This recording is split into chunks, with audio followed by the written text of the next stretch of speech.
Welcome, everybody. Um,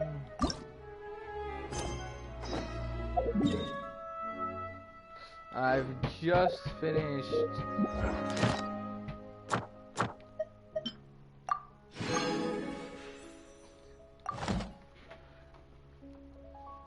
I've just finished Fontaine's Arc Quest after more than 9 hours.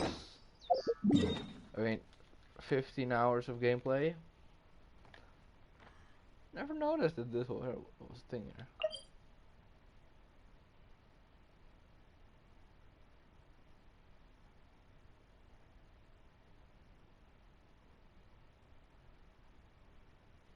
Not funny.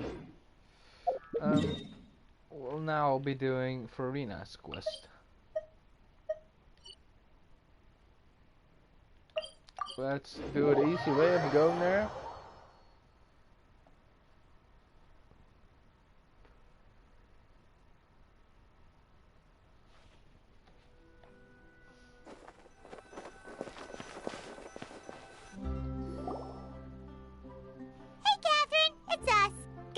Commissions? Specifically one with a huge more attack, perhaps? Paimon's just being enthusiastic. We're old friends now, she gets it. It's always a pleasure to see our two most avid adventurers again. Looking for the next challenge, I see.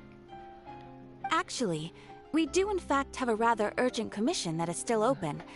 Having read the details, however, I don't believe you'd consider it to be lucrative. Don't worry about that. We were just kidding. So what's the situation? To put it simply, the requester is looking for a temporary replacement actress for their musical. The original cast member ran into some issues and is currently unable to perform the role. But the troupe has also been experiencing some financial difficulties, so unfortunately they cannot afford to pay the replacement actress. That does sound like a tricky situation. So basically they're looking for a volunteer? That's right. Our adventurers reached out to many actresses, but none of them were willing to take the job. There are only a few days left until the performance. If they can't find someone in time, they'll probably have to postpone the show. And delays tend to create all sorts of new problems. Got it. Oh, this one's a doozy. What do you think, Traveler? Any ideas? Even if we took the commission, neither of us have any experience starring in musicals. Very true. If you're interested in helping, why not start by having a chat with the requester? He's right over there. Maybe you can't fill the role yourselves, but you might be able to help him figure out another solution. Maybe there's something he hasn't thought of. Oh, it's that guy, huh? No wonder, he looks like he just ate a sour lemon.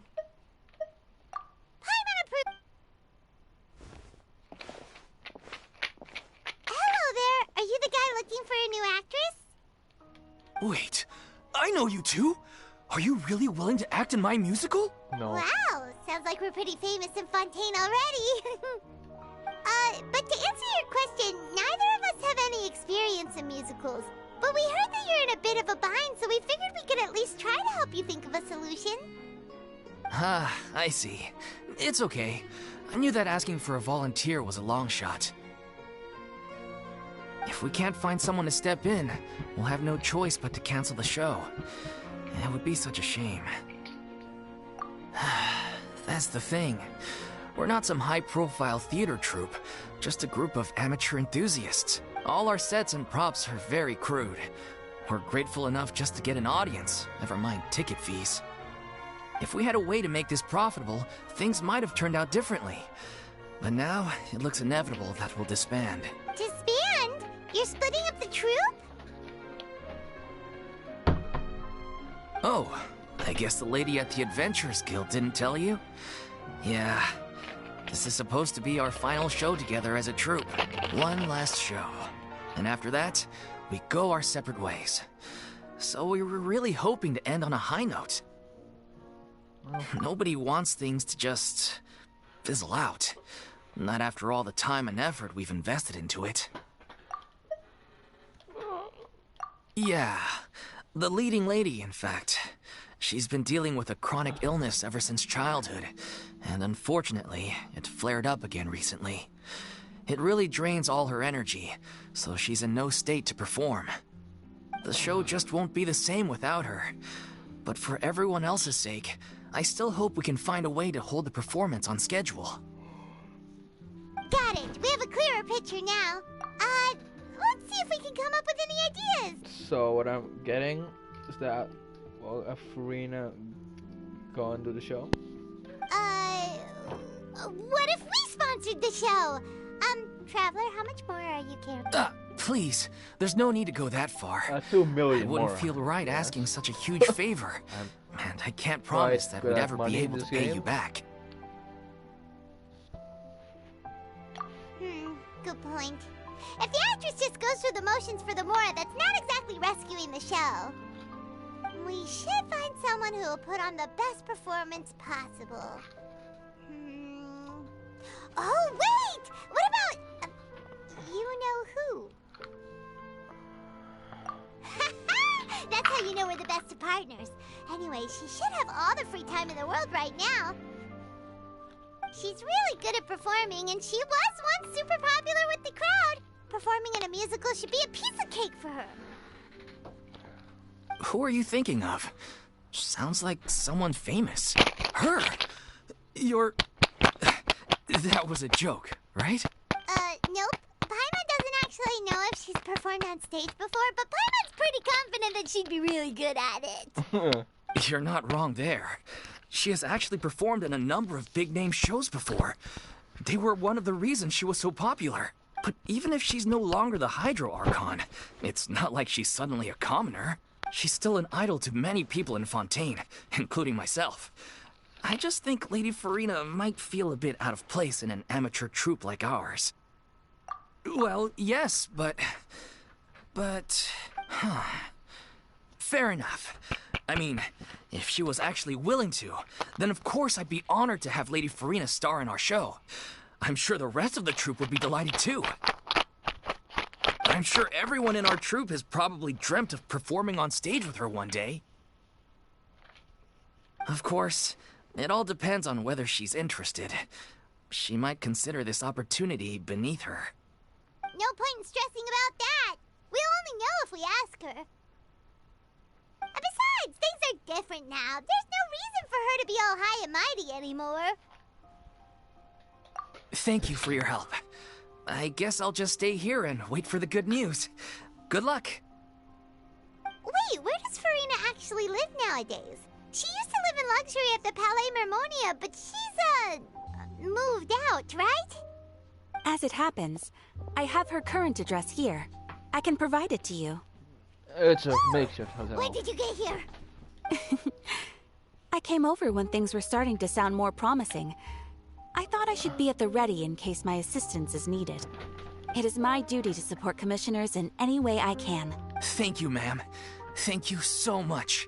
Well, now that we've got the address, we'll go find Furina. Back in a jiffy.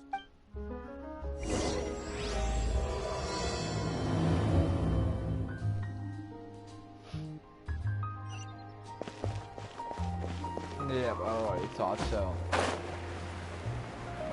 What's that?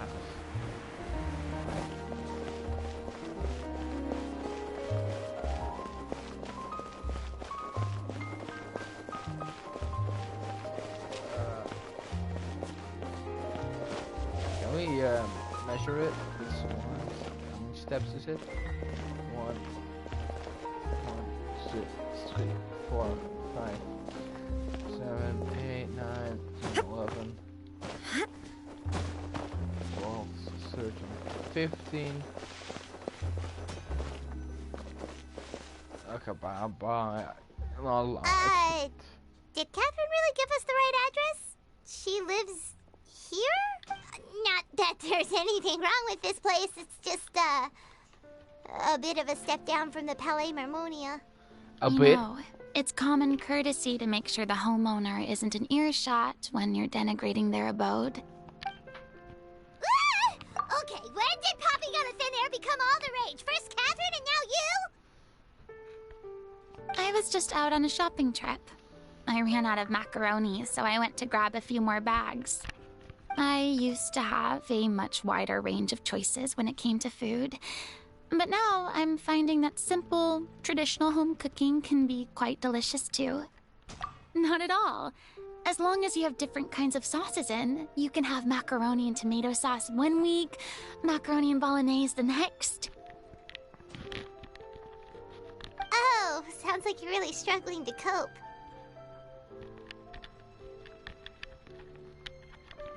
How rude!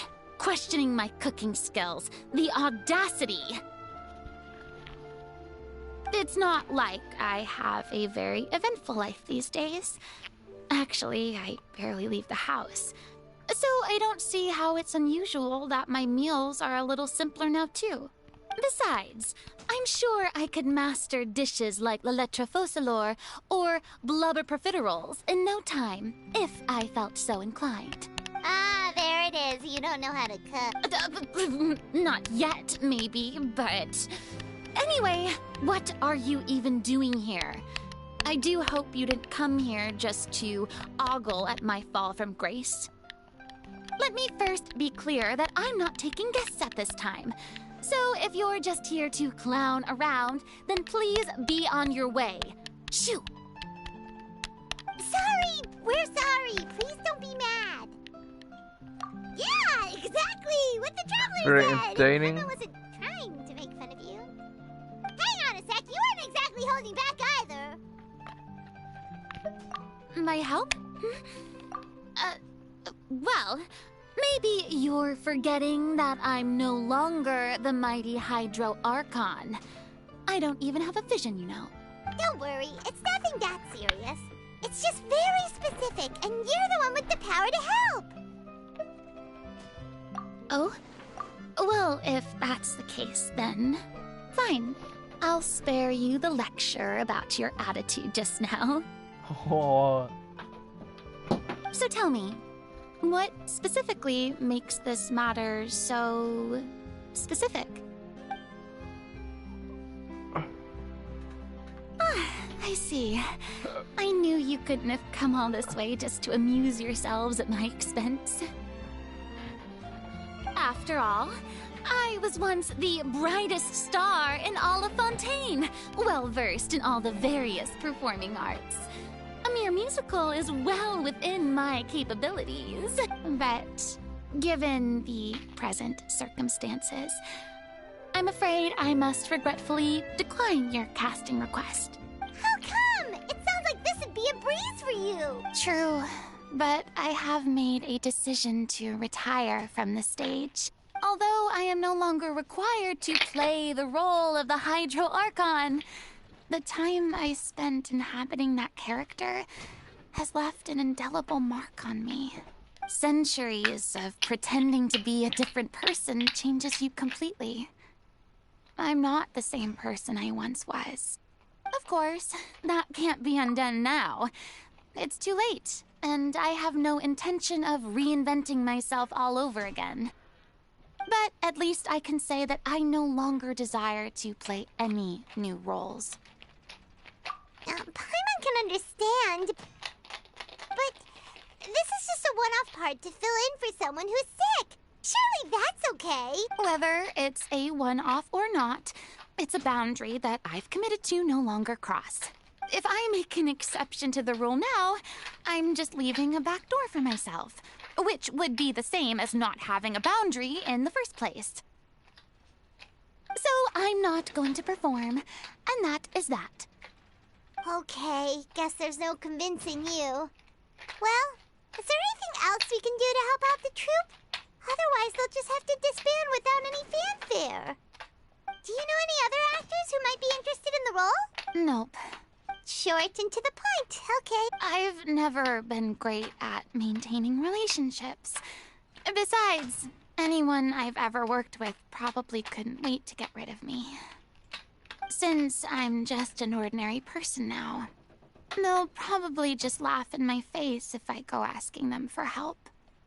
True, but I mean, could you even blame them?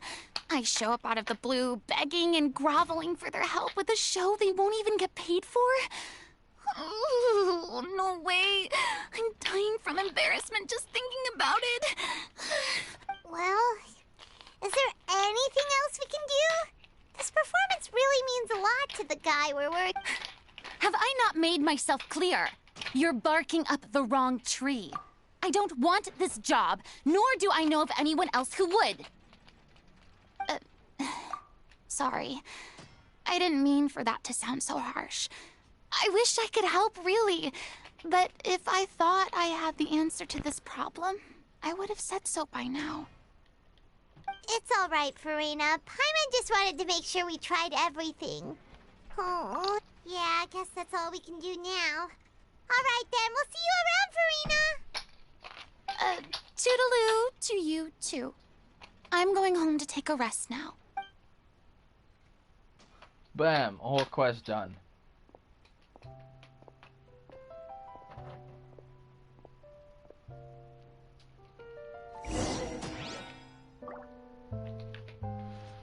Okay, 14 by 1.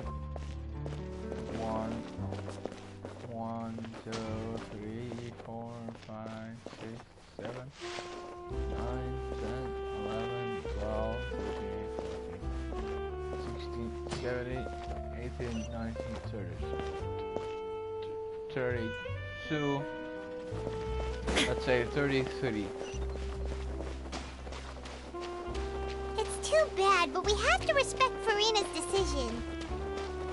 Maybe the thought of performing brings up too many painful memories now. There'll be an extra fee for that. Huh? What's going on? Are they arguing? That's besides the point. I'll ask you again. Why did you start looking for a replacement without my consent? When did I tell you I'm going to take a step back? You didn't need to say it. We've known each other for how long now? We know the signs. But you never tell us about your illness, even when it's clearly flaring up. And that gives you the right to make a decision on my behalf? Shortly after you left, the troupe's lead actress came to the Adventurers Guild. She believes that she's healthy enough to perform. Excuse me, but can you both take a moment to discuss something else for now? The adventurer assigned to your commission has returned. Sorry, I was just dealing with a little misunderstanding. So, how did your conversation with Furina go? Sadly, it's a no from her. We tried to persuade her, but she wasn't having it. She doesn't want to play the role for personal reasons. I see. Well, circumstances have changed a little, so maybe that's not such bad news after all. You see, our leading lady has just informed me that she's well enough to make it to the show after all. Staging the musical with the full original cast was always the dream, of course. Oh, right! Sounds like everything worked itself out then. Yeah, it does. Yeah, she'd be livid. We'd get the scolding of a lifetime. Jeez, is Lady Furina really so harsh with people? Only joking. Calm down. So, guess we can consider this case closed now, huh?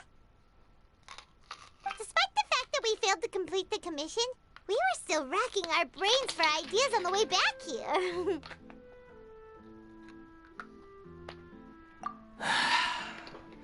Look, there's no point arguing with you about this anymore.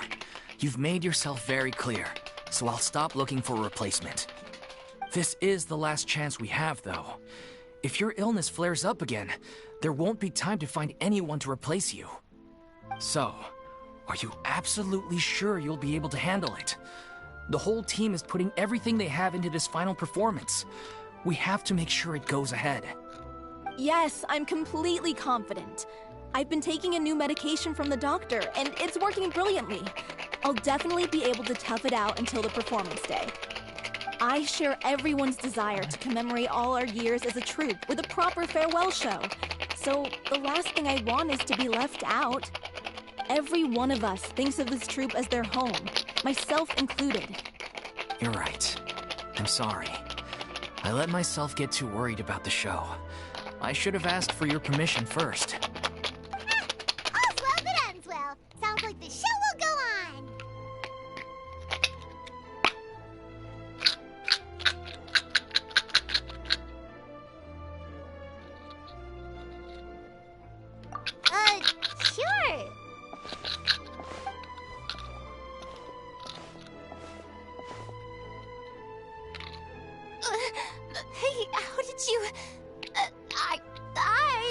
was passing by because I realized I forgot a couple of items on my shopping list. Alright, I'm coming. No need to drag me.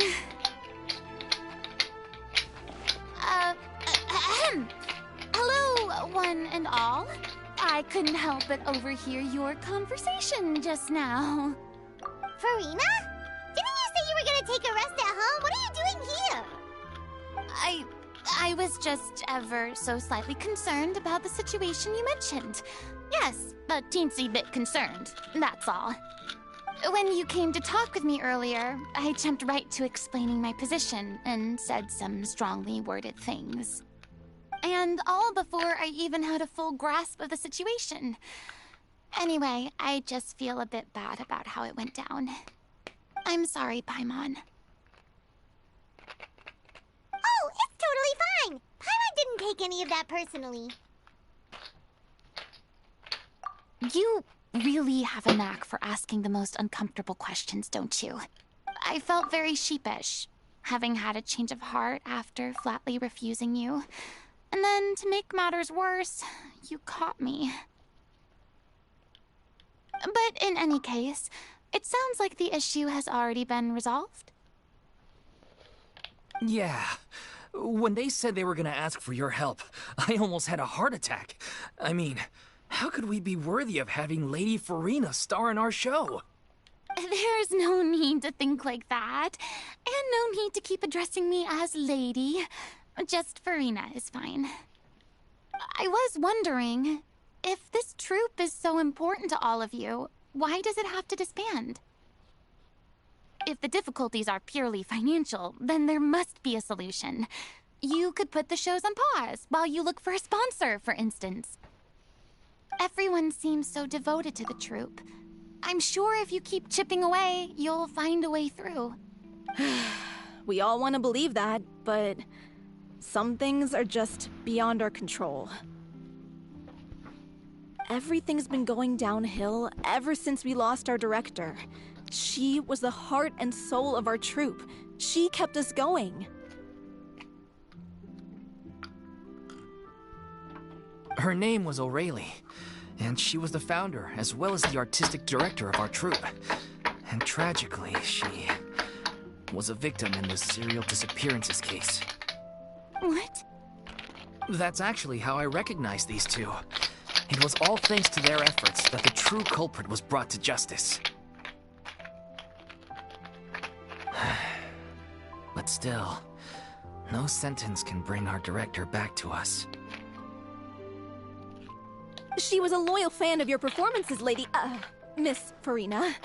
They were what first inspired her to get into musical theater.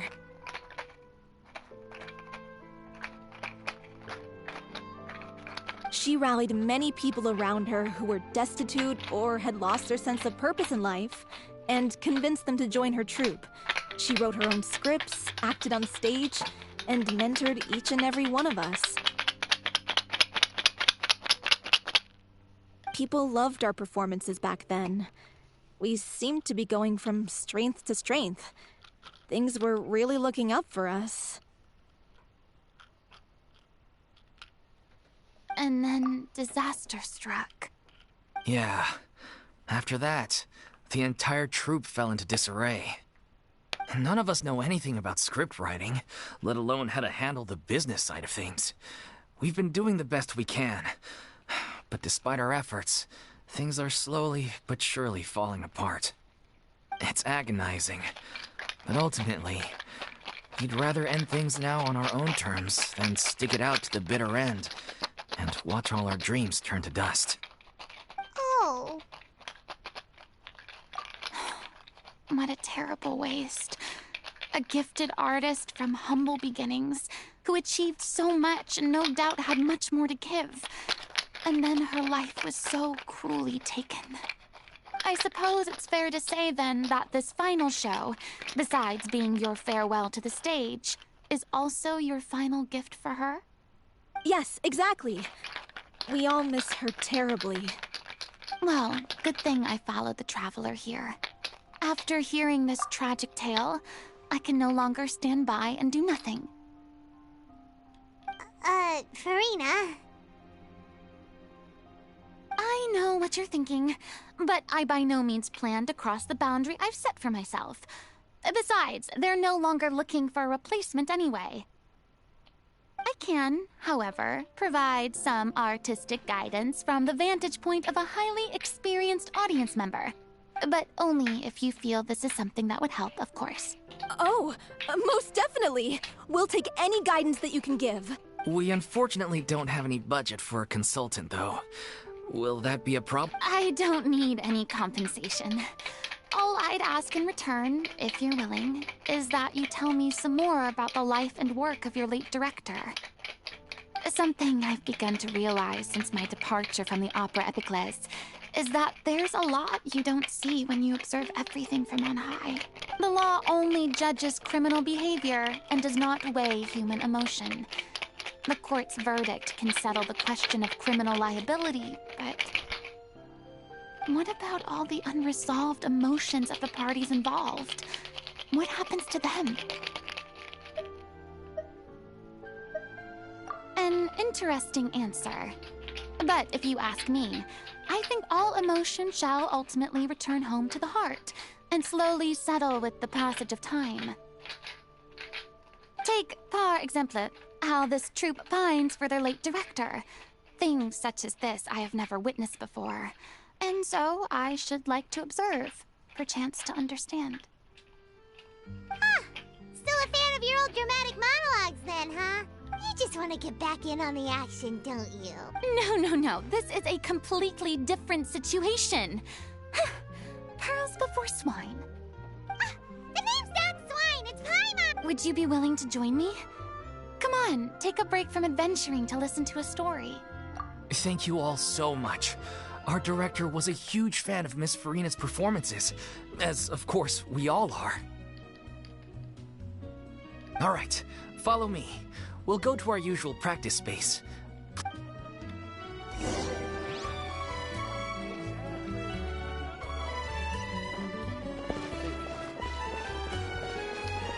Again, a very beautiful day.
The space is just called enter, okay.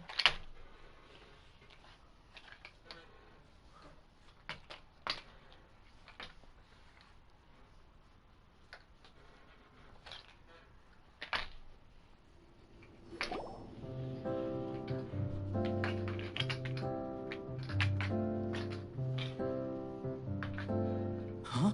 Lady Furina? What's Lady Furina doing here? Hello all. Allow me to explain. As of today, Miss Furina will be supporting our production of The Little Oceanid in the role of artistic consultant. These two over here are the ones that made it possible. They kindly reached out to Miss Furina on our behalf. I'm sure they need no introduction. You bet! That was the trial of the century! You helped bring our director's murderer to justice. We can't thank you enough. Oh, please don't mention it. We're just here to join in on the fun. So, you were saying, The Little Oceanid? Yeah, that's the name of our final show. It's an unfinished script left behind by our director. One of our greatest regrets is that she never got to complete it. So, if we can bring it to the stage and make it a successful show, we can all take some solace in that. Wait, but if it's not finished, then... Yeah, we've been battling issues on every front trying to realize this dream. Anyway, let me give you a quick summary of what the story's all about. The protagonist of the story is a young Oceanid who transforms herself into human form, despite the protests of her family. She longed to live just like any other human, and sure enough, she found friendship and even love. Everything seemed perfect.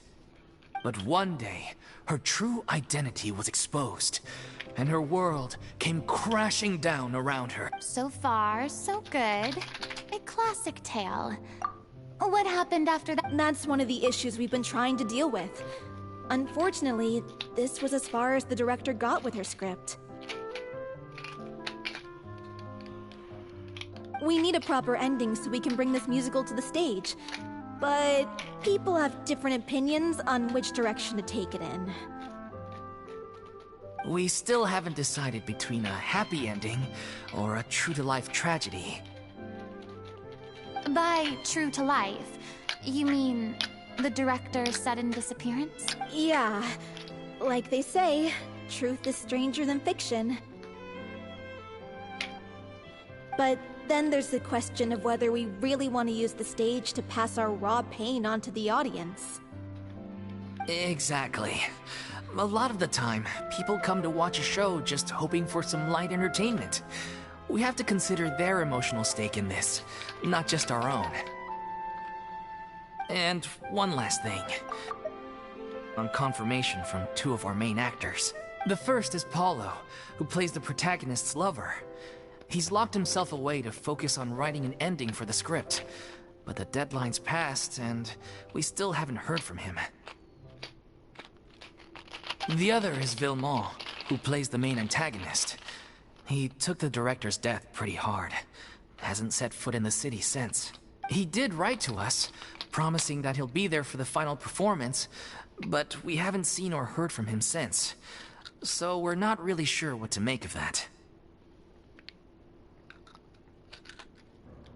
Huh. Although, now that we have Miss Furina helping us, maybe we should take the opportunity to get everyone back together. What opportunity? What do you mean? Maybe you're unaware, but your name has always been like a rallying cry for us. Our director was constantly singing your praises. All of us look up to you as a role model. Oh, stop! You're making me all flustered. Although, not in a bad way. I suspect the reason they're dragging their feet is that they have their doubts about whether the show will really go ahead, considering all the issues you've been facing. But one by one, all the obstacles are being removed. Now is the time to rally the troops.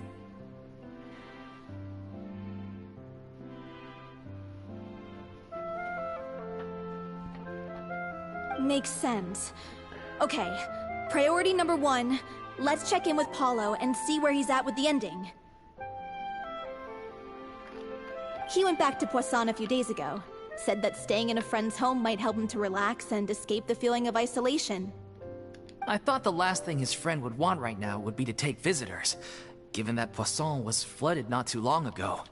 But I guess it's the opposite. A friend in need and all that. Yeah, maybe he could use some company. Poisson? Nothing.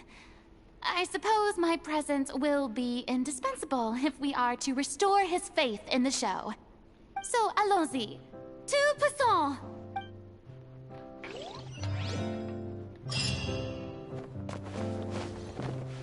No primos?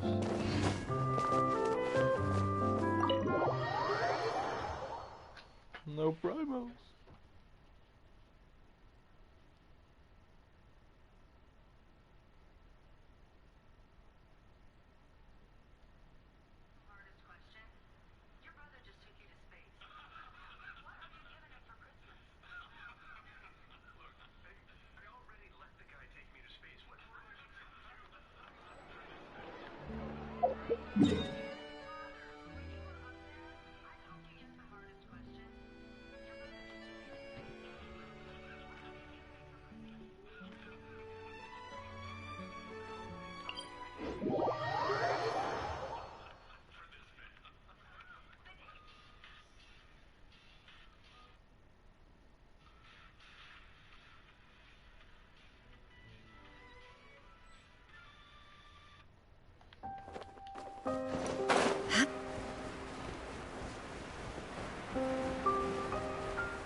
Climb over the other.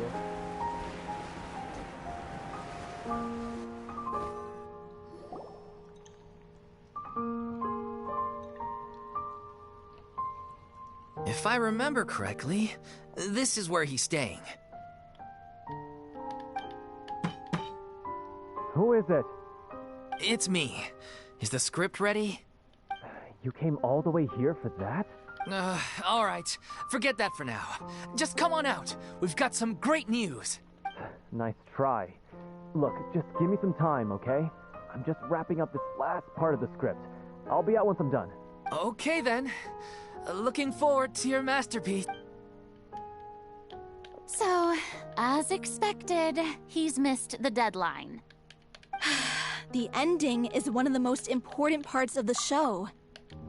Even once he's done, it isn't final until we've all had the chance to read through and make sure we agree on it. Someone told me they'd just seen you in Poisson. I assumed it was a case of mistaken identity, but sure enough, here you are. And Furina, too. I was wondering if we might run into her. So, you're here for Paolo? Looks like he could be a while, so feel free to take a stroll around town in the meantime. I've made all the arrangements already. Oh, it's okay. We can just wait here. Thank you for being so considerate, Miss Navia. That sounds wonderful. We'll take that stroll. Get over here, you! How oblivious are you? How are things in Poisson now? Any better? Things are on the mend, but it's a slow process. Some people may never recover from the trauma they experienced. I'm sorry to hear that. I wish there was something I could do. Please, must our conversations take such a depressing turn every time we meet? We all have painful memories, but we don't have to let them cloud everything we do. And if you're trying to make a new start, perhaps it's best if you don't bring up the past all the time. Thank you for your words of comfort. You make a very good point. But for now, at least, I think I should stay with the way I'm feeling for a while longer. It's okay. These things take time. Moving on from a painful experience is easier said than done. Which brings me to why I'm here. I thought you should probably know that not everyone here is ready to forgive and forget after the Hydro Archon's inaction in the face of catastrophe. To avoid upsetting the peace, I told the townspeople that everyone here is a member of the theater troupe, and that you are just an actress playing the role of Furina. It's not a perfect solution, but hopefully it means you won't have to lie low while you're here.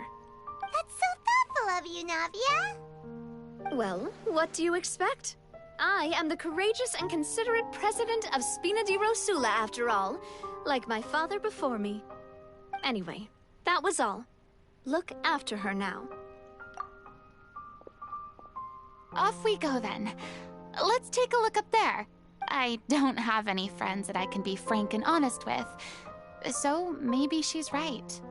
You're the closest thing to friends that I have.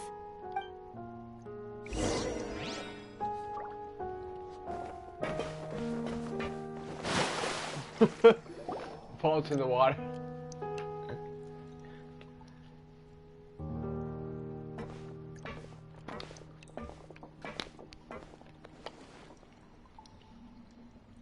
I'm so grateful that Miss Navia was so understanding. To be perfectly honest, I didn't know if I was ready to meet her. It's always easiest to just run away from your problems. But that never fixes anything. You can't get around the obstacles without facing them. So that's why you were nervous when they brought up Poisson. Yeah. I'd be lying if I said I wasn't scared of coming back here. Still, I felt it was something I had to do. As I was saying before, I want to see for myself the things that I never could in the past. I'd be overjoyed if the people here could find it in their hearts to forgive me. But they're more likely to unleash a tirade of vitriol. Yeah, I can tell people are watching me. I'm sure some people here see the idea of someone coming to Poisson dressed as the Hydro Archon as extremely disrespectful. I used to be terrified of the gaze of other people, especially when they had suspicion or resentment in their eyes. I guess I wasn't quite ready for this after all. I'm not surprised you're making yourself go through all of this.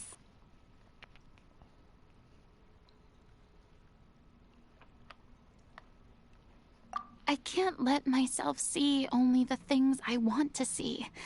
How would that make me any different from before? Look! There seems to be a crowd gathering over there. Probably time we made a move. How about we check out Spina di Rasula's ship? We should have a view of the whole of Poisson from there. Yay.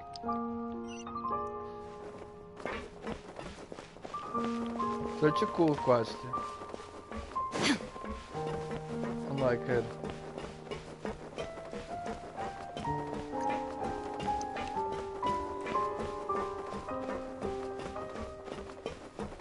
Oh, that's a street lamp.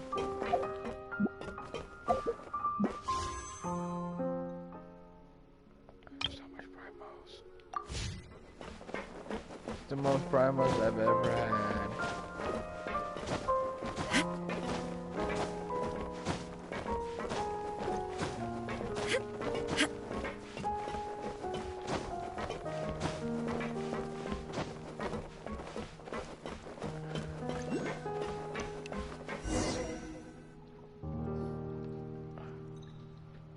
I'm sorry.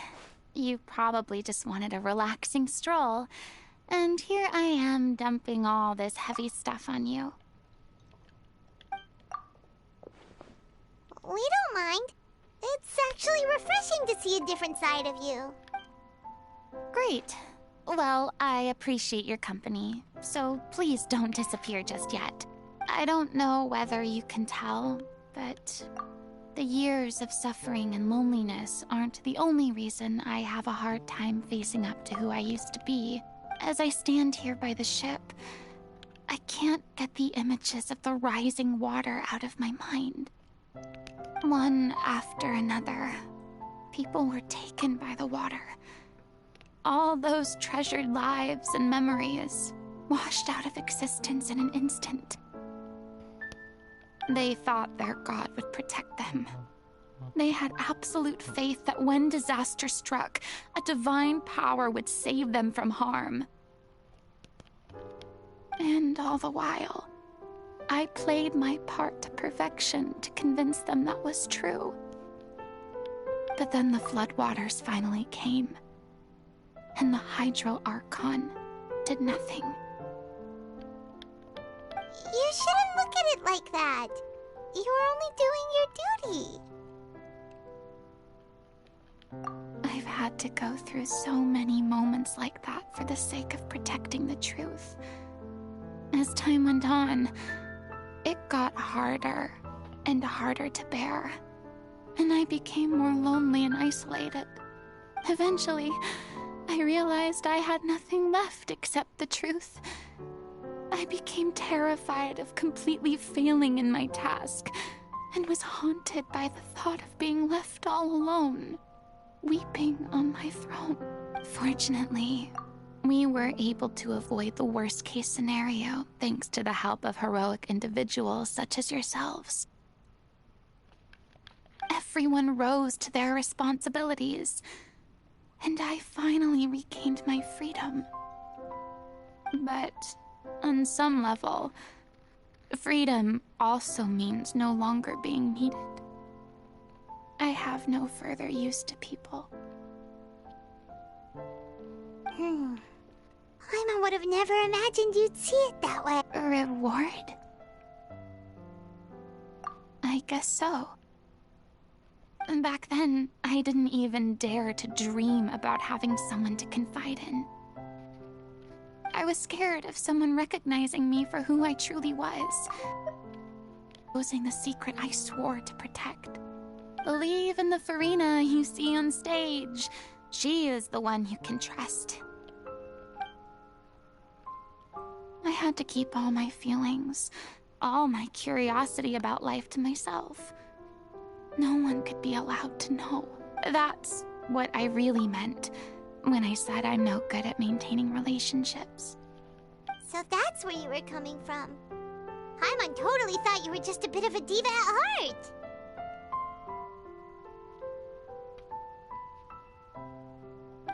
Could you please get off my case? I don't know what's gotten into you today. I'm making an effort here. You could at least try to do the same. I do. I once had nothing but the truth, and now I'm finally free to live my own life again. And even though I have no idea where I'm going right now, at least the choice is in my hands.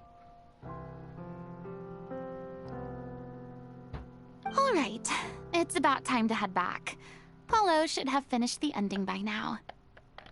Sure. Okay, let's head back and check it out.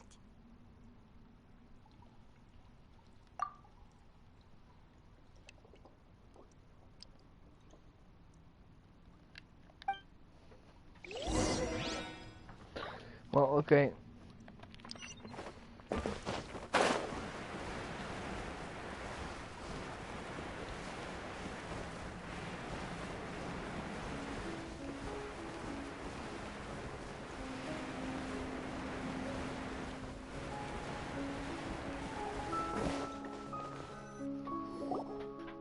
Didn't you say you needed to watch what you eat?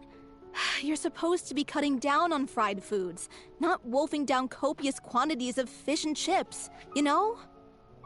Come on. It's not every day. Come on. It's not. Come on. I'm not about to pass on free food. Anyway, my character doesn't need to be slim and good looking. That's your job.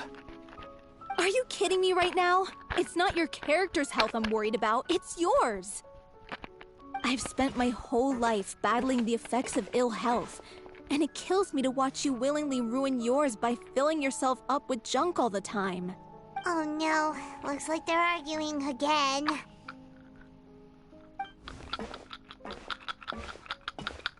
back! Could you maybe put your differences aside for a moment? You're back. We've been enjoying Spina di Rosula's VIP treatment in your stead. Paulo's nearly done. We shouldn't have to wait too much longer. Great! So you were discussing your characters, right? We heard she's playing the Oceanid who turns into a human girl. What about you? Me? I'm an Oceanid too. He was originally supposed to take the form of a crane, but he outgrew that role. Well, the costume at least. So now he's playing the boar instead. Sorry. The boar's not a bad character, actually. He's the one who raises the little Oceanid, yes? That's right. He has some pretty memorable lines too, like when he imparts some solemn words of wisdom to the little Oceanid. If you become human, you can reveal your secret to no one. You will face suffering and loneliness. Is this truly what you want? Wait, that sounds kind of familiar. It's the most important line in the whole script. I think it's a symbolic statement about our director's life and legacy. She kept quiet about all the trials and tribulations she faced in running our troupe, allowing us to devote ourselves fully to performing. It was only after she was gone that we realized how tough her job really was. You mentioned earlier that the troupe is like your home. Yeah. I was born with an incurable illness, and once my family found out it couldn't be treated, they decided they didn't want me anymore. I spent some years taking whatever work I could find and trying to manage my illness with various medicines. But whenever I had a bad flare-up, I'd be lying in an alleyway for days at a time. It was like that until the director found me one day, She told me I had a great voice and asked if I was interested in studying singing from her. I said yes. She took me under her wing, taught me to both sing and act, helped me find Mora for my meds, took care of me when my condition decided to flare up. I know it was all a huge burden on her. She sounds like a really incredible person. She really was. She gave everything she had to her troupe and the people in it. All of us were so proud to call her our director. I was a lost child too when she found me. As the child of a murderer, my parents weren't around when I was little, so I got sent to an orphanage. The other kids were always picking fights with me. They'd say things like, "Come on, you must be pretty tough if you're the son of a murderer." It was just to taunt me, though. I was an easy target, and they knew it. One day, I got beaten up so bad that I just couldn't take it anymore, so I ran away. I lost all faith in humanity by that point. Thought the whole world was out to get me. Let me guess. Fortunately, the next person you ran into was the director. Yeah. For the first time in my life, I was somewhere I felt safe. The day you hoped would never come. How times change. Oh, you're finally done? Get your butt over here. There's someone I need to introduce you to. This is our new artistic consultant, Miss Furina. Furina? The Furina? Oh my god, how did you manage to wrangle that? Please, the honor is all mine. I was profoundly moved to hear about your troupe and your wonderful director. I just wanted to do something to help. Same here. Even so, this is just... Oh, wow. I'm sorry. I'll try to calm down. Now, where was I? Ah, yes, the script, of course. Let me give you a rundown of how the story unfolds in my version of the script. I'm sure you're already familiar with the beginning of the story. A little Oceanid decides she wants to become a human, against the wishes of her family. She finds love and friendship in the bustling city. But then, disaster strikes. The people start to notice that all the fresh water in the surrounding area is slowly disappearing. The soil is becoming arid, plants and flowers are withering, and the people begin to panic. The little Oceanid, Cleo, and her lover decide to do something about it, and investigate the truth of the matter together.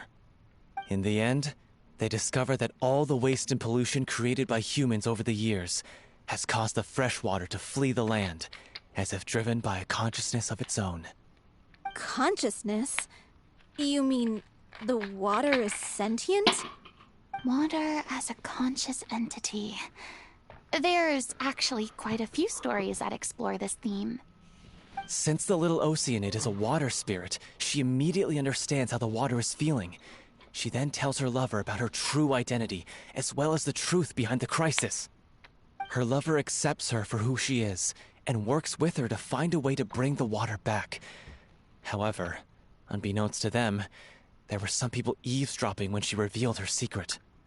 The little Oceanid is accused of being directly responsible for driving the water away, and faces the greatest dilemma of her life.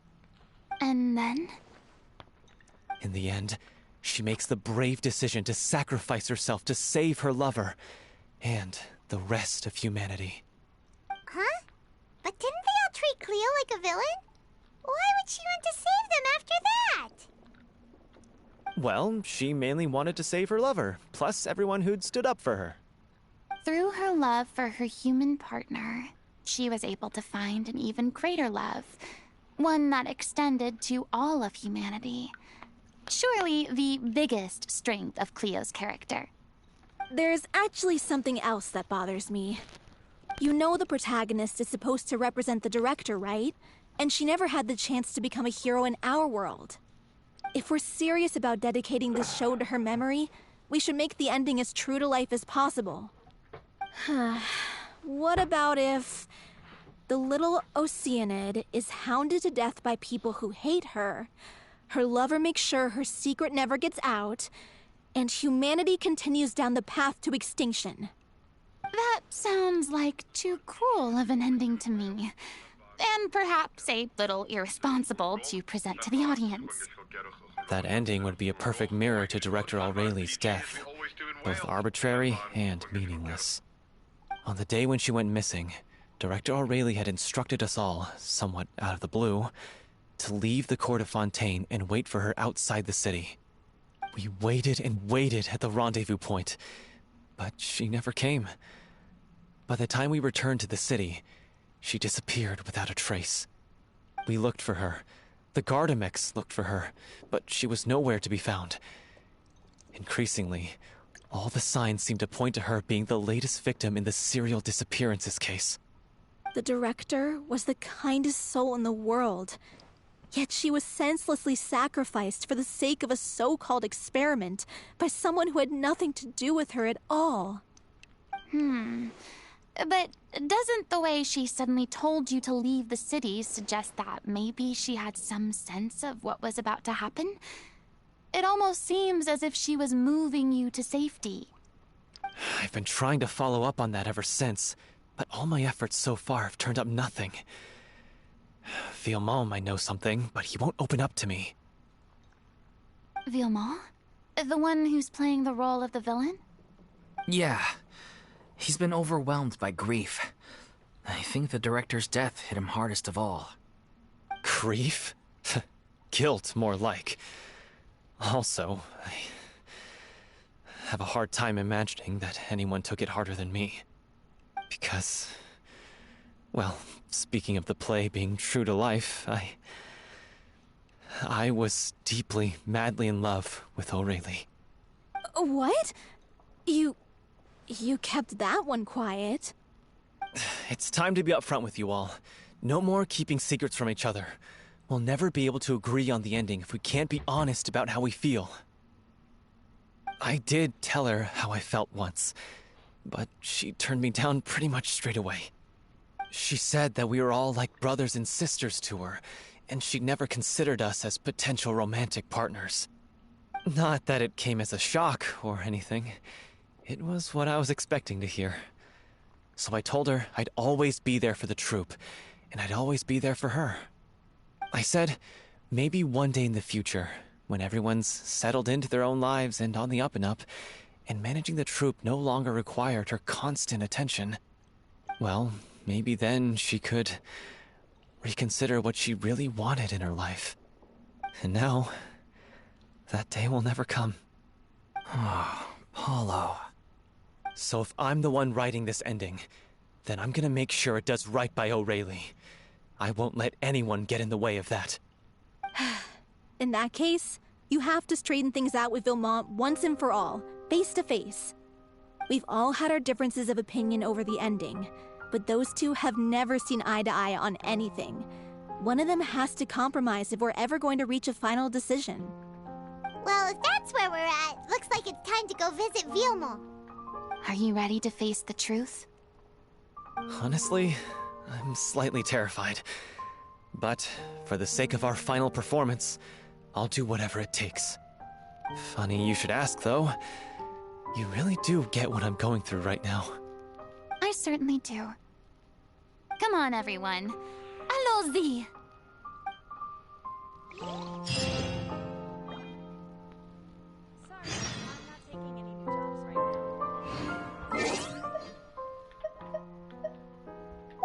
What do we got?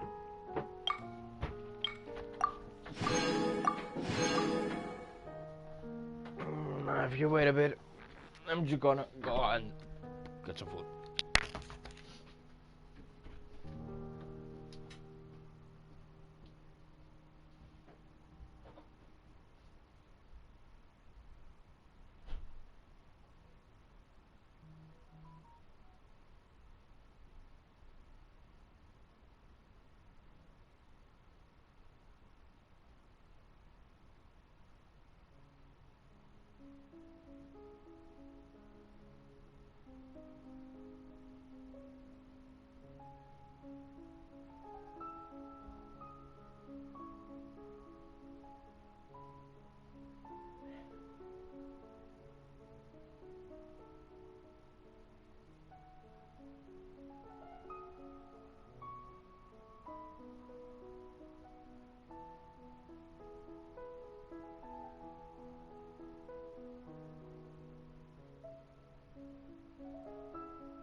Okay, 2,000 times clicking on the same button.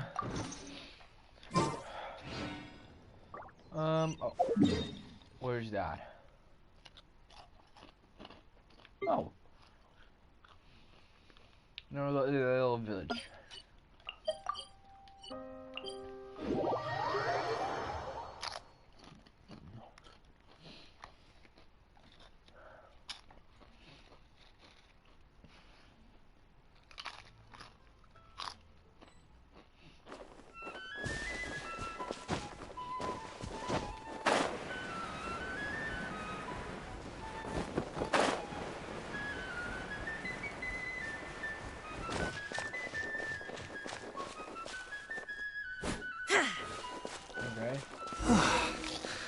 This is tough going.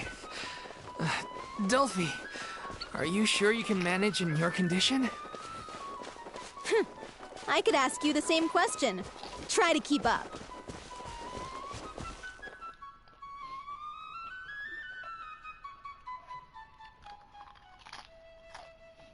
Ugh, as if this journey wasn't tough enough already without a roadblock. Don't worry. We should all be fine with the traveler here. We don't need to take a detour. Wait, why are you all looking at me? We're just curious, that's all. I don't think anyone's ever seen Furina in a fight before. Yeah, but don't you remember why? The Hydro Archon willingly gave up all her power so it could be converted into indemnitium. Miss Furina said so herself. Precisely! And I'm not even the Hydro Archon anymore, so all my power is gone anyway. As much as it pains me, unfortunately, I should just stay put. That sounded so smug. Ugh, secondhand embarrassment is unbearable. C'est la vie, indeed. Alas, I am forced to watch on helplessly as a more brave and seasoned adventurer than I swoops in to save the day. Aw, too bad. I was so pumped to feast my eyes on fight mode Furina. Sorry to leave all the heavy lifting to you. Don't worry, piece of cake.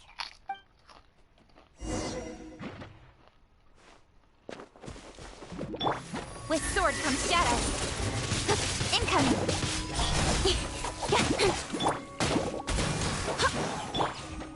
Torn to oblivion.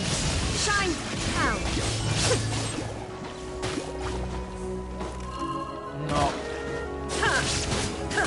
Cool it. Oh, so sorry. Speed of light. Hey! Got lucky that time. Nowhere to hide. Don't blink.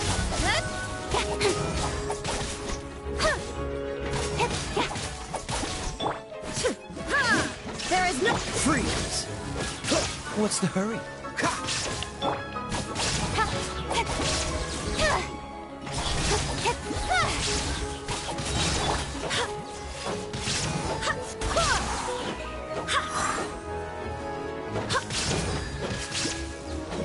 With sword comes shadow. Speed of light. Hey!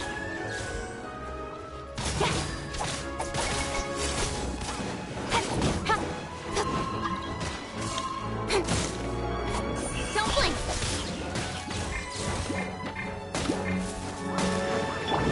Now you shall perish. Transcend. I swear by my sword. Cut to the chase. Speed of light. Good.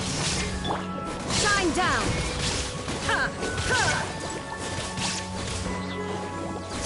This moment will be frozen in time.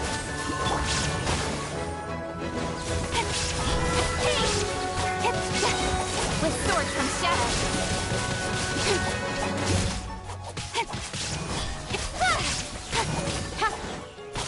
Illusion shattered. Torn to oblivion.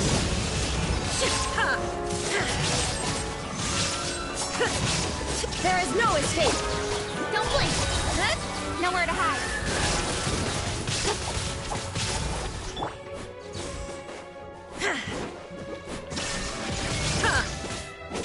Bravo! Good show! You certainly live up to your reputation. Yeah, thank you. Anyway, the path is cleared now, so onwards and upwards.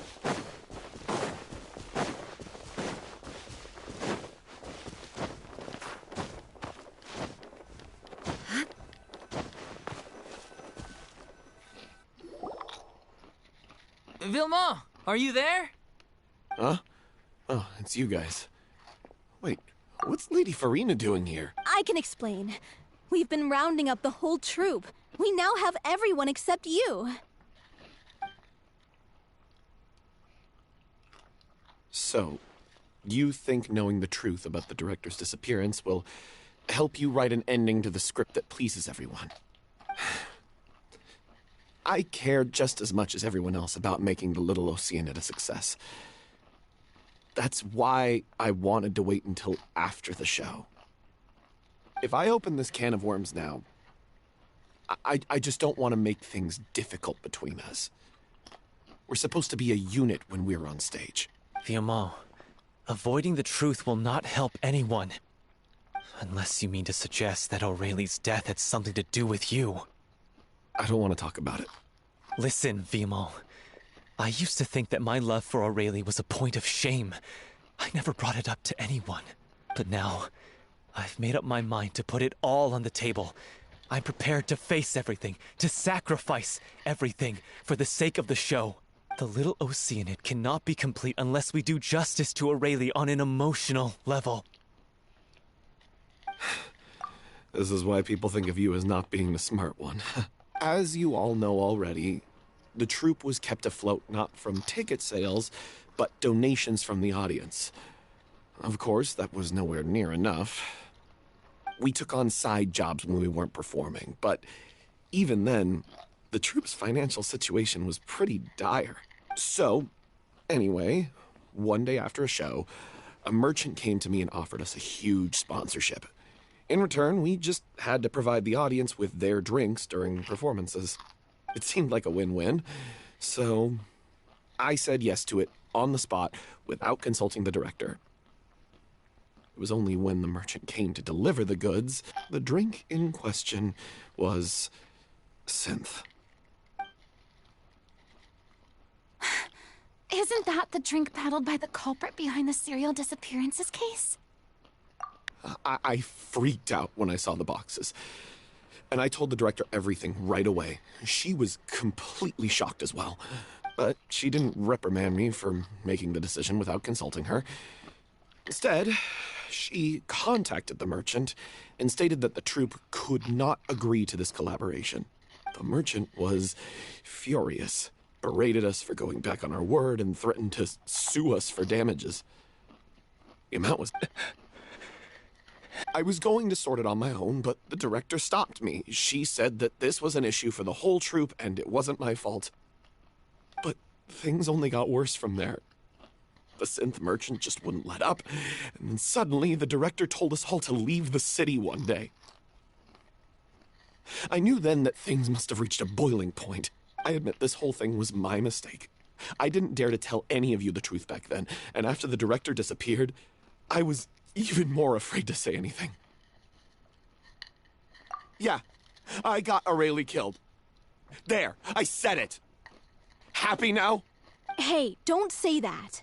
You traitor!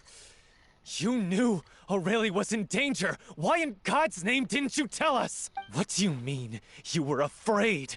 This was a life and death situation. We could have saved her. How could you be so stupid? Please, try not to get too worked up. Yeah, listen to him. You need to stay calm. Stay calm? How can I stay calm? This guy got Aurelie murdered. She was the love of my life. And he has the gall to try and high-road us, claiming that he kept his mouth shut for the sake of the show. How about taking some responsibility for what he's done? All I can say is I'm sorry. Truly. I wanted to apologize to everyone in the troupe, but I'm just a coward who made an awful, terrible mistake that I can never take back. Beat me in my life so I can meet the director and apologize to her in person. Get out of my sight! Go! Get lost! I don't ever want to see your face again! That's enough! You've screamed and shouted at each other for long enough. Now pipe down, both of you! Can you stop conflating the show on stage with your real-life relationships in the troupe? You keep saying that you want to use this final performance to pay tribute to your director and celebrate her life. How can you do that if you're just using it as an excuse to vent your own emotions? You're right. I'm sorry. On stage, the lead role is the focal point of the audience's attention. And you're all used to seeing the director as the heart of the troupe. But in her own life, her greatest desire wasn't to be the center of attention. I can tell how much she loved you all, and how much she loved the troupe. What she wanted was to build a warm home for all of her brothers and sisters. To shield you all from the storms that rage in the world outside. I understand why you're trying to make her the hero of the story, but isn't she your hero already? After everything she did for you? Yeah. So think hard about what that means. And then think again about what you hope to achieve by arguing with each other. If you really hate each other and can't reconcile your differences, then you could just call it quits now. Why bother with the final performance if the group is already fractured? But you can't bring yourself to do that, can you? You care too much about Director O'Reilly and the home she built you all to let go. What are you laughing at? I don't see what's so funny. Sorry, I didn't mean it that way. It's just that, for a moment there, it felt like our director was back with us again. If she'd seen Paulo and Vilmont at each other's throats like that, she would have scolded them exactly like you did, in that same stern voice. Really? But she sounded like such a gentle person. Of course she was. Even her harshest lectures came from a place of kindness, and it showed. She really was a truly outstanding person. What you said, it really puts everything into perspective. I'm truly sorry. I really meant for this to be a genuine apology, but I ended up making it all about me and my self-pity. It's all right. Let's save all this for after the performance. So, the ending. What are we gonna do about it? Clearly, everyone needs to take a step back for now and reflect on what really matters. When emotions are running high, things get lost in the fray. The end of the story needs to focus back on O'Reilly herself. She's the true star of the show. What do you mean? The Traveler is right. You once investigated that underwater synth base and recovered items belonging to the victims. If you could find anything that O'Reilly left behind, perhaps we can get a better sense of what she went through in her final days. You really think that's possible? I trust that nobody would object to the ending of the story being based on O'Reilly's true feelings. No. Well, we'll leave this in your capable hands. Come, let's pay a visit to the Palais Mermonia. The rest of you, head back to the rehearsal location for now, and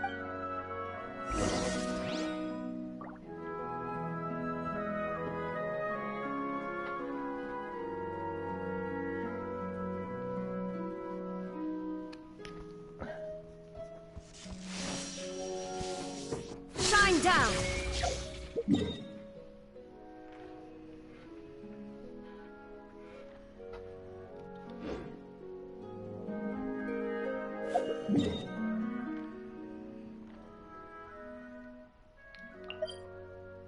Oh.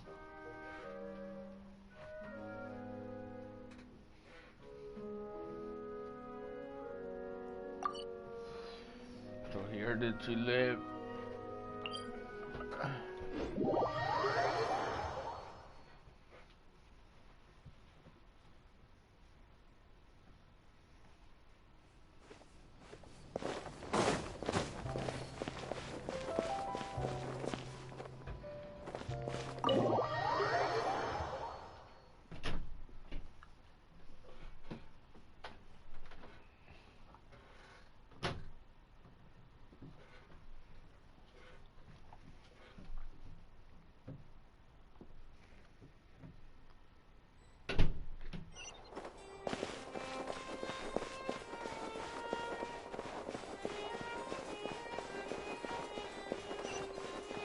that a clock?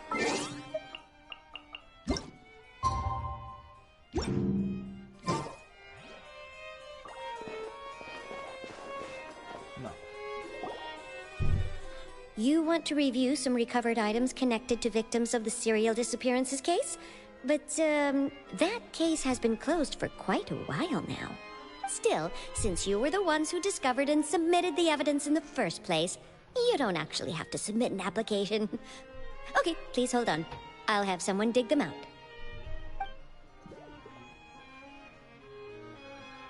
Sadine. So, this is all O'Reilly left behind. Just whatever she was carrying on her person and this tattered old notebook. Hey! It's full of script lines! And sketches too! Looks like they show where the different props should be placed on stage. Let me take a look. Maybe there's something in here from after she was kidnapped. Aha! I found something. To whoever discovers this diary, looks like she kept a detailed record of her captor's actions. She even mentions the truth behind the experiments on dissolving young women. If we'd had the chance to examine this notebook carefully back then, it would have been a conclusive piece of evidence proving Vachey's guilt. Vachey took so many lives. It's still so unthinkable how many victims he had. I guess O'Reilly must have written all of this down in the hope that her records would one day be of use to investigators. Wait, it cuts off. Her handwriting here gets patchier and more illegible by the line. She probably didn't have much strength left. Her final words are... I'll let you read them for yourself.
She was so terrified. She may have been a mighty hero in the eyes of her troop, but at the end of the day, she was only human. After all, you met. I can't bear to think how painful and lonely her final days must have been. Wait. This part on the last page sounds strangely familiar.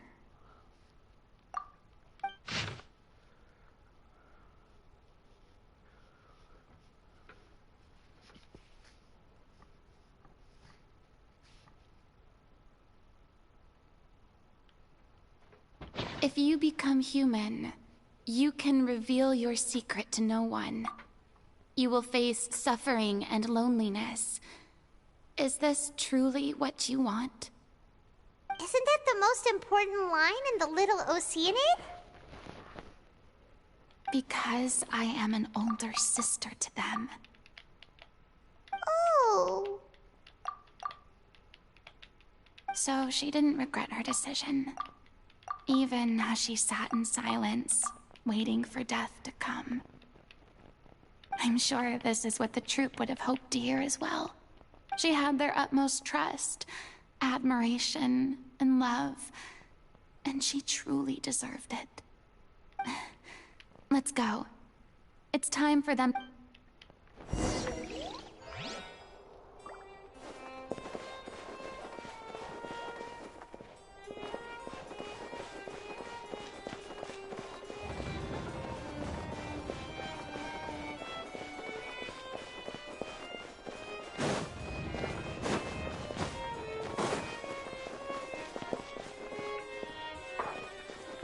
So this must be furina room. The room over here. That must be a left upwards. These newcomers are full of enthusiasm. To a room.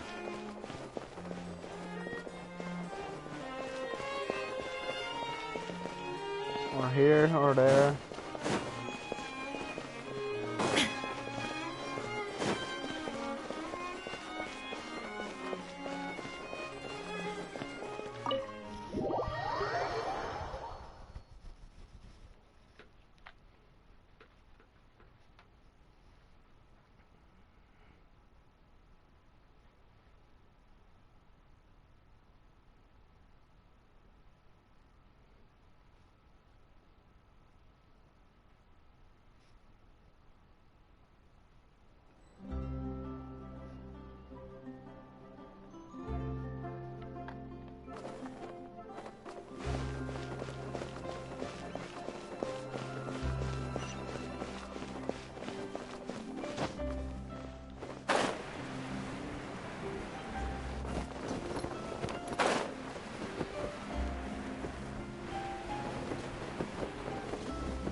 Illusion shattered!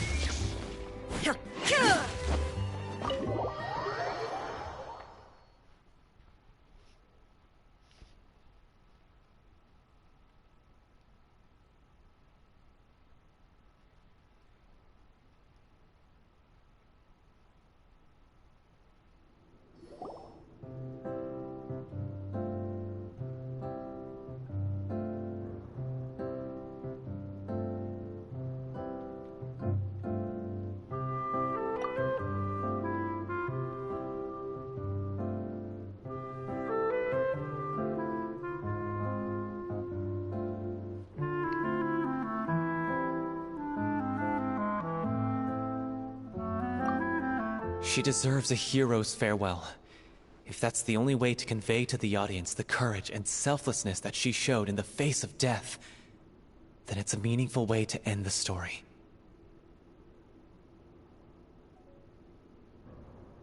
Even in the last moments of her life, she was still leaving a trail for others to follow.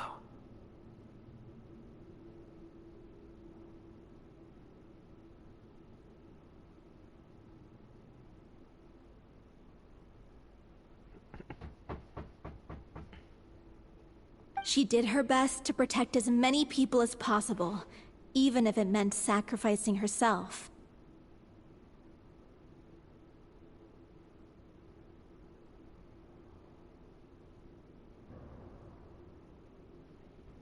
We know what choice our little Oceanid would have made now. I don't think any more discussion is necessary.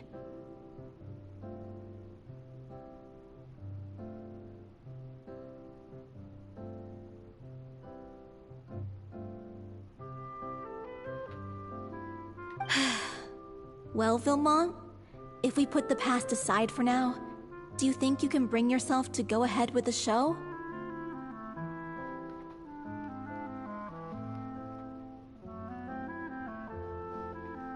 I will channel all my regret and put it into my performance, to make this a show worthy of our director.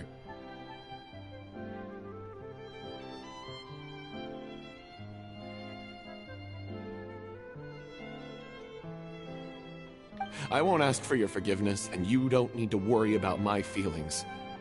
This final farewell show should be about Director O'Reilly and her alone.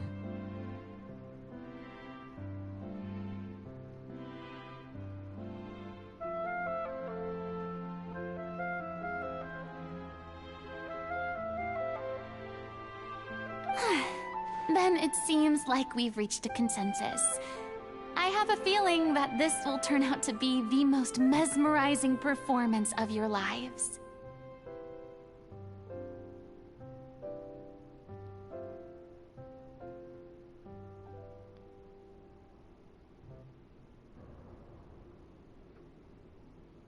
Really? How can you be so sure when you've never even seen them perform before? Don't underestimate my experience. After watching a countless number of musicals, I've learned one important thing. If you want to move the audience with your music, you must fully commit and immerse yourself in your role, pouring all your emotion into your performance. And aren't human emotions, love, hate, regret, and hope, just the most mesmerizing things in this world? I don't believe anybody could be more committed to bringing this story to life on the stage than they are now. Thank you for the vote of confidence, Miss Furina. And thank you for supporting us through all this.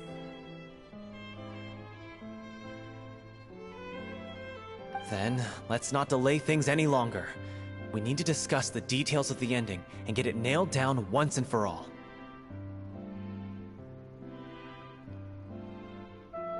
Actually, before that, I'd like to make a proposal.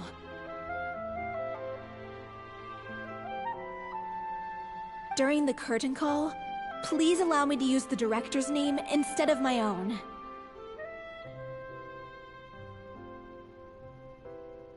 Huh? But then...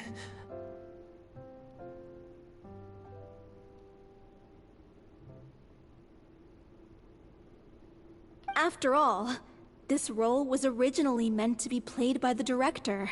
I'm just filling in for her. Besides, a role commemorating her life should be associated with her name. Well, if you're sure you're okay with that, I have no objection to it.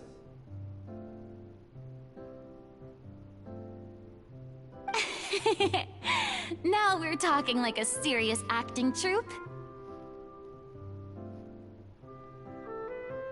All right, I'll leave you to fine-tune your musical while I go and procure a stage. Procure a stage? Oh, it's okay. Our usual place doesn't need a reservation. That place? Oh, don't be silly. For an extra... Whoa, wait, what? No. That's never going to work. It's far too fancy for the likes of us. What are you afraid of? Surely you don't think that Aurelie's story is unworthy of the grandest stage in Fontaine.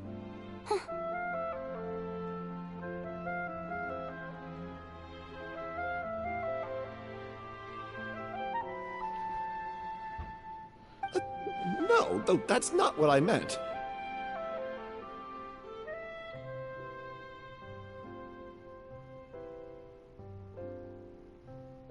It is supposed to be your grand finale, right?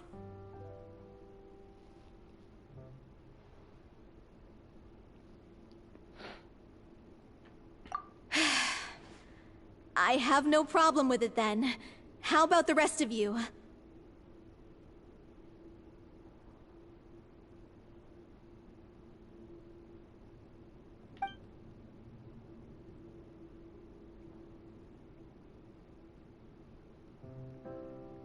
I'll take your silence as a yes. Thank you for giving us this opportunity. It really is a dream come true.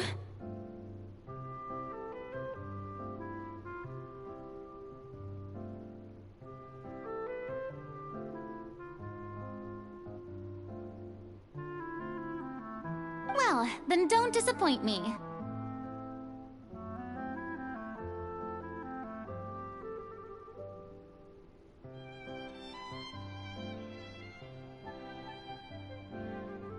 you mess this up, it'll reflect poorly on me too. Come on. We'll need to get the go-ahead from Nervilette. I know just where to find him.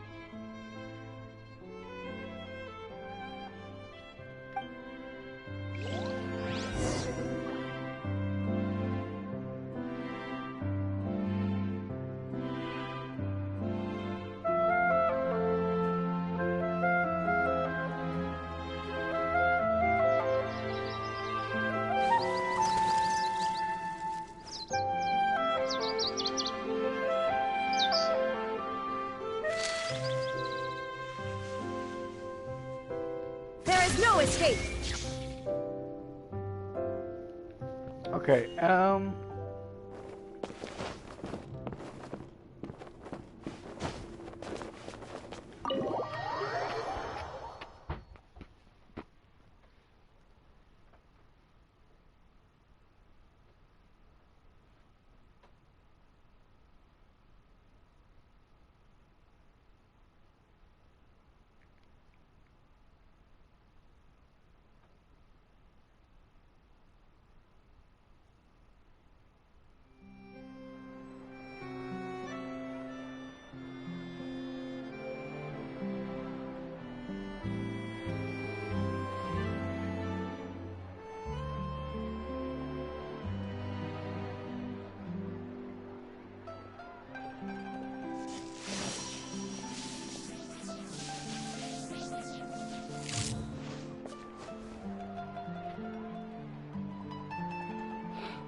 of course.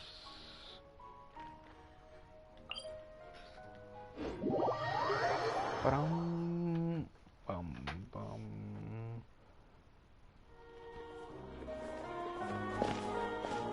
Bum,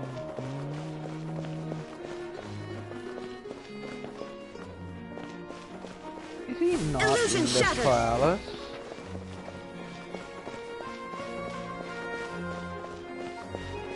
No, I don't know where he is. I'm not seeing him. Do you know where? Look at that. Looks like I guessed right. You were just guessing? Where could he be?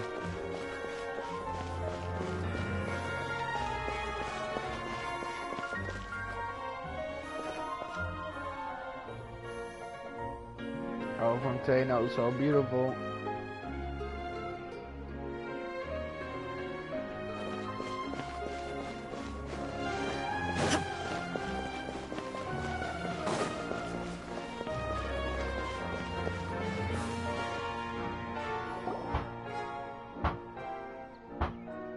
I knew you'd be here.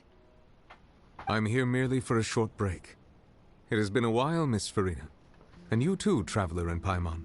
What might I assist you with today? I would like to book the Opera Epiclese for an event. You see... I understand. The process for booking the Opera Epiclese is complex and can be somewhat cumbersome. But given that the request is coming from the three of you, I see no reason to make things unduly difficult. The story of the Little Oceanid is most fascinating. I'm looking forward to seeing it performed on stage. I will say, however, that I am surprised to see your passion for the performing arts rekindled after all that has happened. Huh? What do you mean? Do I look excited? Yes. And this is the first time that I've seen you like this since your departure from deityhood. At first, I just felt bad about rejecting them. So I wanted to learn a little bit more about their situation. But one thing led to another, and... well, here we are. In the past, we sat in our high chairs in the court, giving our opinions on isolated cases, all while knowing very little about the human stories behind each and every one. Maybe it's because I finally become an ordinary person and gained my freedom, but I've developed a great sense of curiosity about their lives. I am truly delighted to see you find a new lease on life. Now that you've regained some confidence, have you had any thoughts regarding a return to the stage? Why would you suddenly ask a question like that? Well, if the Little Oceanid turns out to be a great success, it will no doubt become a classic. Many theater companies are certain to add it to their repertoire. The experiences and decisions of the protagonist, Cleo, are all modeled after your own. Naturally, this makes you eminently suited to playing the leading role. It would truly be a shame if you did not take this opportunity to allow audiences to enjoy your outstanding acting talents once more. Haven't I already made myself clear? I won't act or perform in any role ever again. No exceptions. Nor do I think it is any great shame. There is no lack of fine actors or inspirational stories, either on or off the stage. This experience is a case in point. I feel like I've learned a lot, and it has already been well worth the price of admission. I must admit, though, I'm a little envious. They're quite fortunate to be able to bid farewell to their past in such a magnificent manner.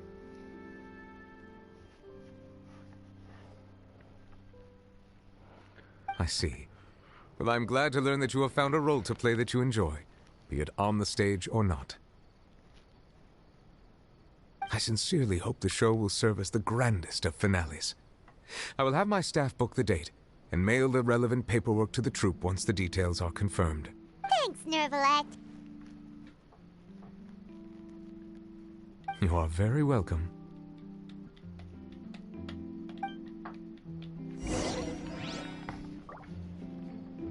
In terms of a real location, assess this.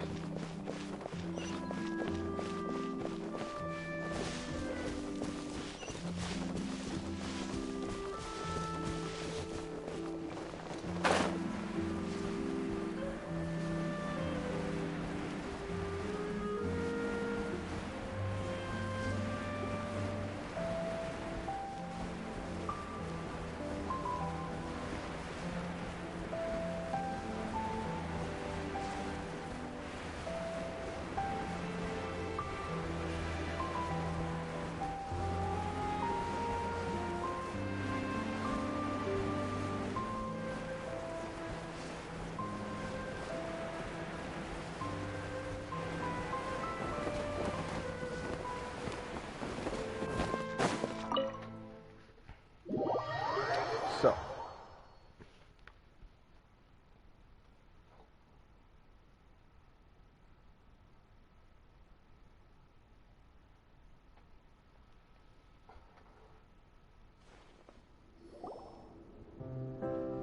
Good news, everyone. It's done. The Opera Epiclese is booked. Thanks to my eloquent and impassioned speech, Monsieur Neuvillette was moved to provide us with a fitting stage for this special performance. We've had to fight every step of the way for this opportunity, but we now have all of the ingredients necessary to stage a truly spectacular performance.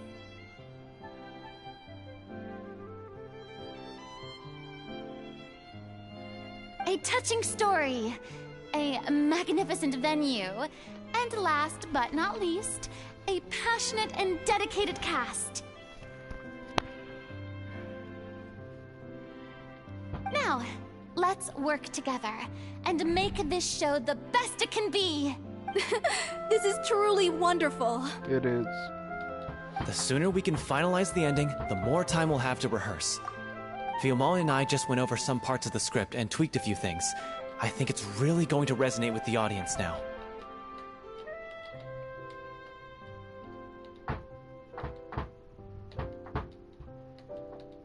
Wow, you two had a constructive conversation? That's great! Oh, communication is vital to any good performance. Look at us. We've come so far. It's amazing! Even though Furina's still being a Please feel free to give us any comments or suggestions you have. Hey, Loic, get over here. Time to practice the opening number.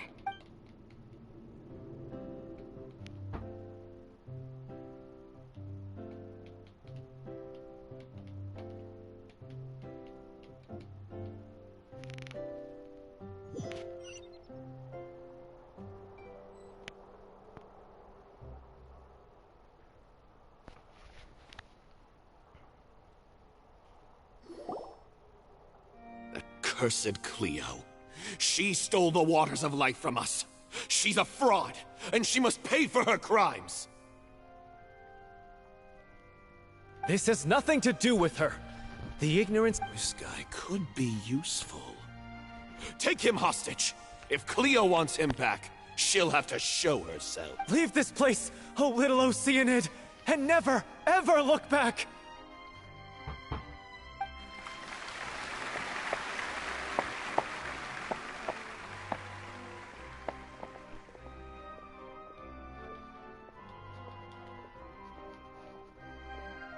Everyone's really throwing themselves into their roles.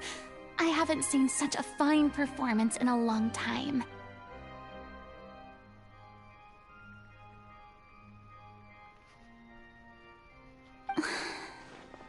If only...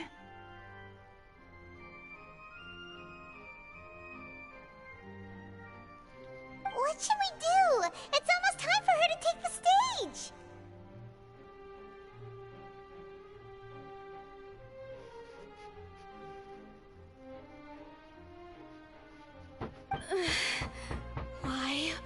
Why does it have to be now? Hey, what's going on?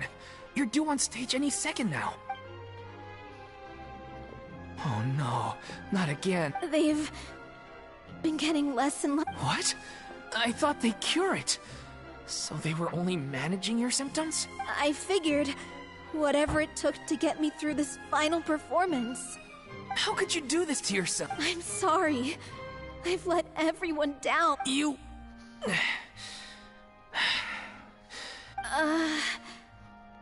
Miss Furina?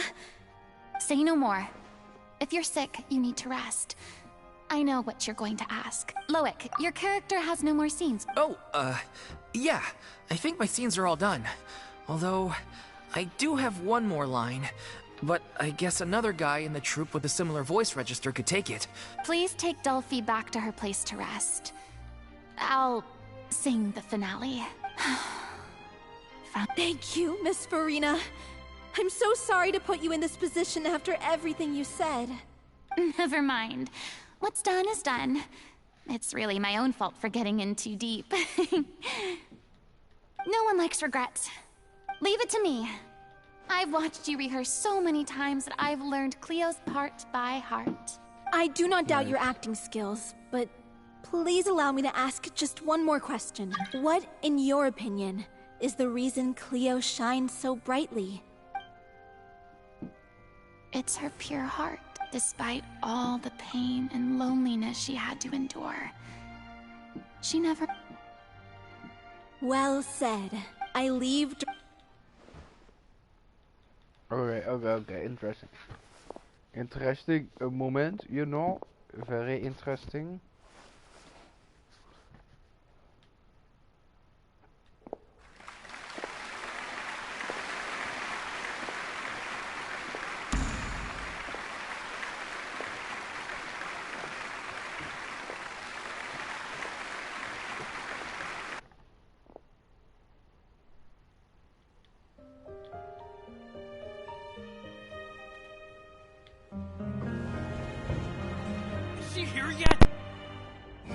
Get here!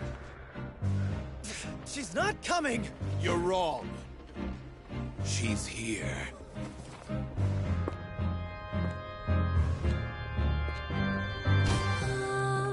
Si je pouvais vivre dans l'eau, le monde serait-il plus beau? Me pardonneras-tu, ô chère mère? L'eau dans son courant fait danser nos vies, et la cité est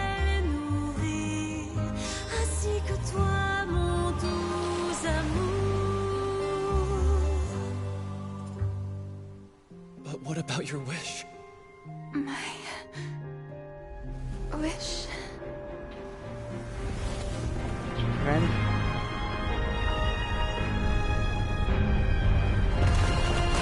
If you become human, you can reveal your secret to no one. You will face suffering and loneliness. Is this truly what you want?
Does he gain a vision by that or not?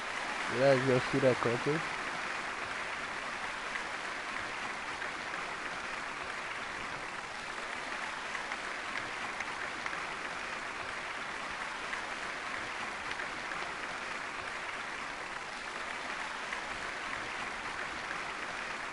Is it just me? Or was that Lady Furina on the stage just now? She hasn't been seen for a while now, and she just appears out of nowhere? Gotta say, though, her acting skills are as superb as ever. The little Oceanid, Cleo, played by Aurélie Fumont.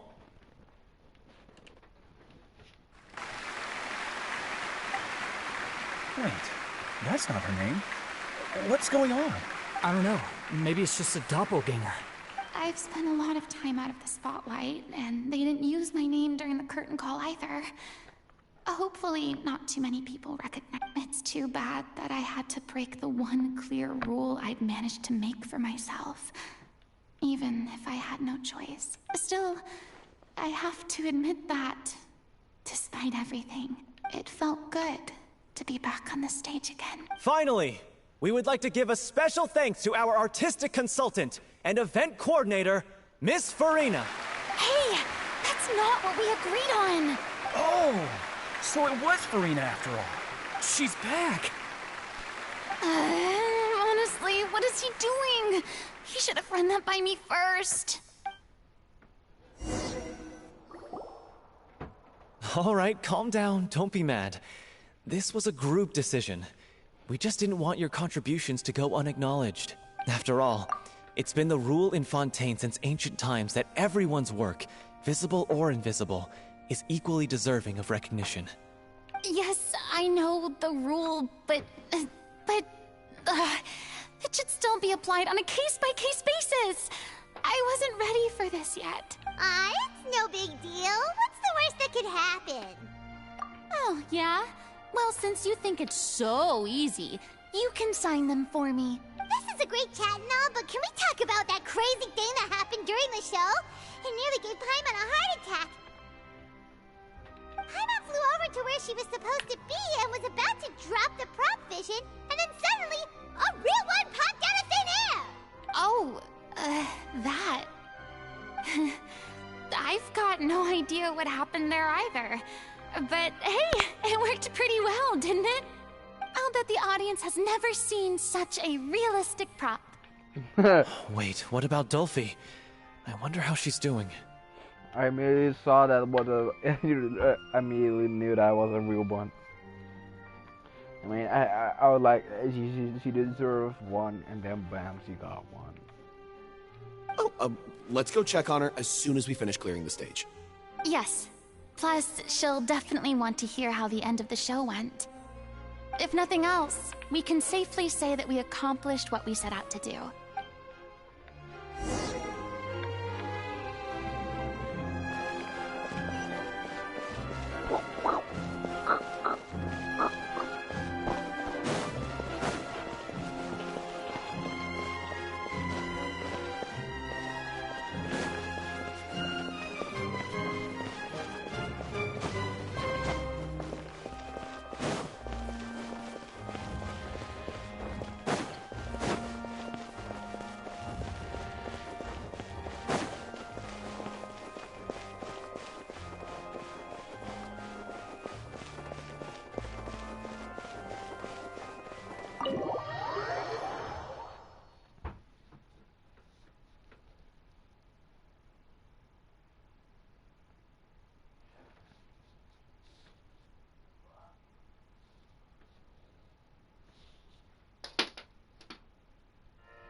Ah, you're back. She's doing okay. Her condition stabilized after taking some of her original medication. From experience, though, I'd say she still needs a few more days of rest. How did the performance go? Was it a success? Did the audience like it?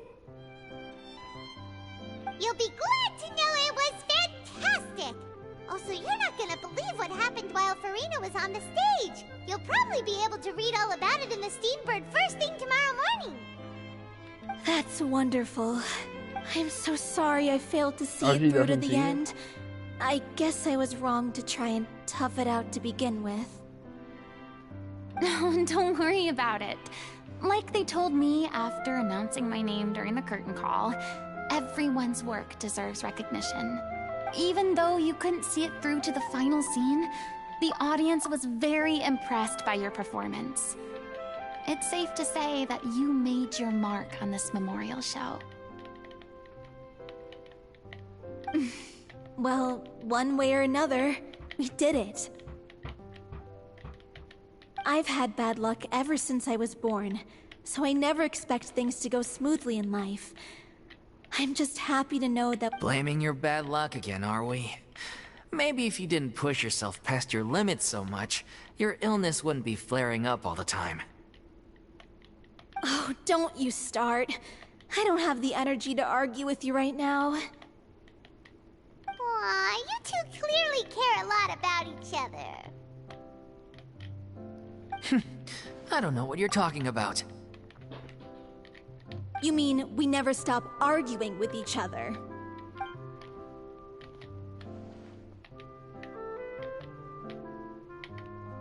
So, any plans for the next step? After the brilliant performance you put on, the reputation of your troupe is sure to spread through Fontaine like wildfire. You won't have to disband if you don't want to. You could capitalize on the rave reviews out the little Oceanit to the bigger theater troupes out there. That would do wonders for your financial situation. No, we should still disband. Yeah, it's what we all agreed to. After all that's happened, I should give you guys some space. But maybe our paths will cross again one day. Hey, don't just walk off! I still want to keep performing, so I might join another troupe. After watching Miss Furina's performance, I think I'm starting to understand our director's infatuation with musicals. You should do it. It suits you. I'd originally hoped to keep performing too, but I don't know if my health will allow me to. Oh, so now you finally got your priorities in order. I guess I'll hold off until you've properly recovered as well. What about you, Miss Furina? True. Any future plans? Well, frankly, I think a return to obscurity is no longer an option for me. I'm sure a slew of consultancy requests will hound me wherever I go, until I finally acquiesce. You rather sealed my fate there with your special thanks at the end of the show. Sorry. It's quite all right. No need to apologize. What I meant to say is that this whole experience has shown me that perhaps I'm not as averse to a return to the stage as I previously imagined.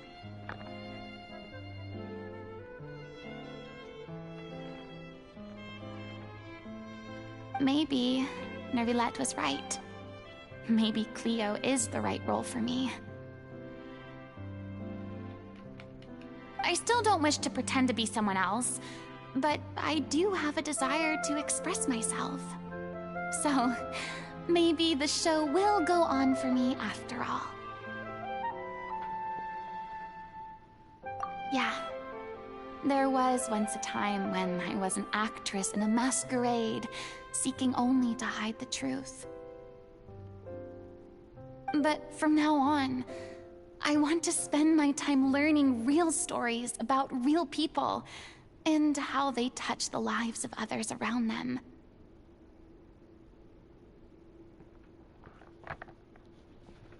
I want to watch them blossom and wither, see them refined on the page, retold on the stage, and remembered long into the future. I'm sure this is what captivated director O'Reilly as well. Sounds like you're ready to stop running from your true calling. The more you get out into the world, the more you'll discover what a fascinating place it is.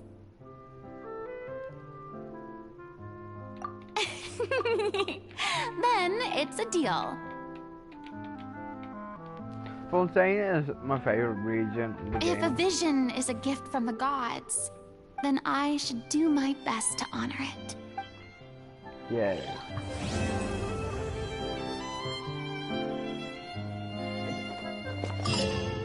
It's ironic to think that in my whole time as a god, I could only ever dream of receiving this kind of power. And now that the gods have given me their blessing, it actually feels more like I'm finally able to take my fate in my own hands.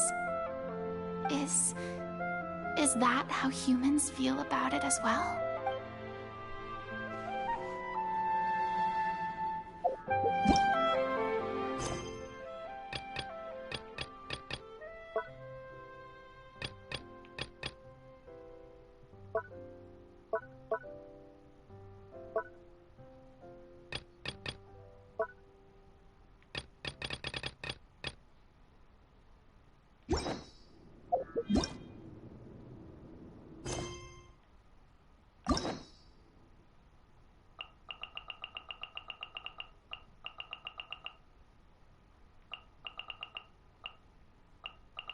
I want to do this, but I'm gonna do it off stream.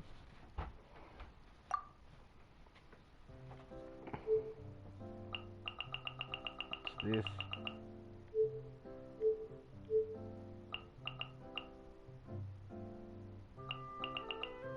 Oh, they're all hookses. Well, there was it. I guess goodbye.